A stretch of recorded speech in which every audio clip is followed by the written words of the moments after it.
Snakes are often misunderstood creatures that really have a bad rep, but they're not that bad at all. But I'm here to tell you about 5 common snake misconceptions. Now, we all know someone that had a giant snake that suddenly stopped eating and started lying flat next to the human. They took it to the vet, and the vets told them that the snake is sizing them up to eat them. This is completely false and not true. Snakes are opportunistic eaters, they are ambush predators. So they'll lie in wait, something will walk past, they'll strike it and ask questions later.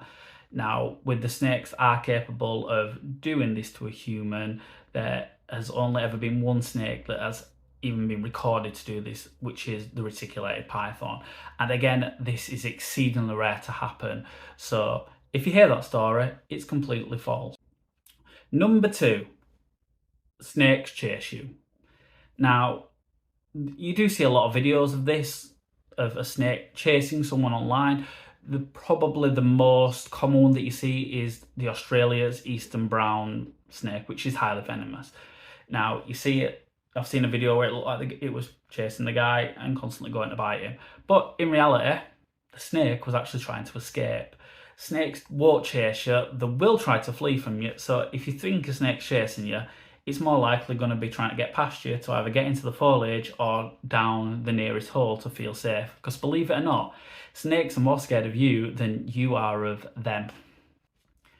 Number 3. Now this one kind of annoys me a little bit, and I am the one that'll bite it, but snakes are poisonous.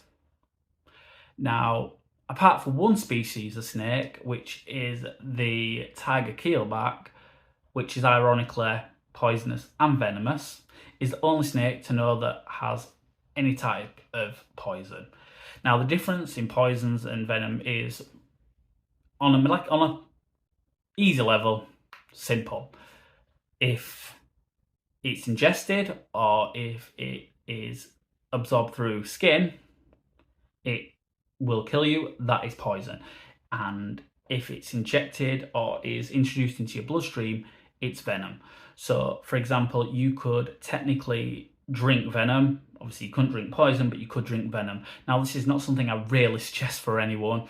There is a number of stuff that could go wrong. So there is some alcoholic beverages that does have snake venom in it. I've seen stuff in India that has cobra venom in it. But there is a lot that could go wrong. So if you've got cuts in your mouth, in your throat, or you've got stomach ulcers, the venom will be introduced into your system that way, and you'll end up having a bad day. So while it is possible to drink venom, don't.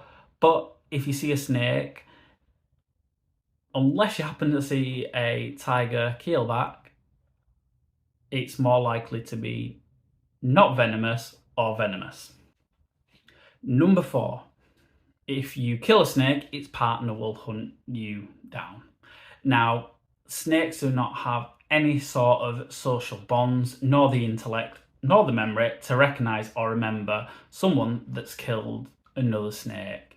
This, from what I've read online, was introduced in Bollywood. I don't know too much about it, but a snake won't hunt you down if you kill another snake. But I'm going to say this: do not kill snakes. They are important to our ecosystem, and like I said, they are often misunderstood and they're not the monsters people make them out to be. Number 5, if you get bitten by a venomous snake, you should suck out the venom. Now, this won't help you in the slightest. If anything, if you happen to have cuts in your mouth, it'll probably make the situation 10 times worse. What you really need to do if you get bit by a venomous snake is stay calm and go to your nearest medical facility. Now, the reason I say to stay calm is that if you panic, the blood is going to pump around faster because your heart's beating faster. So that means this venom is going to get around you better. Now, there is ways to negate certain venoms, to, well, at least restrict them, which is with tourniquets. Now, again, this all depends on what species of snake you get bit by.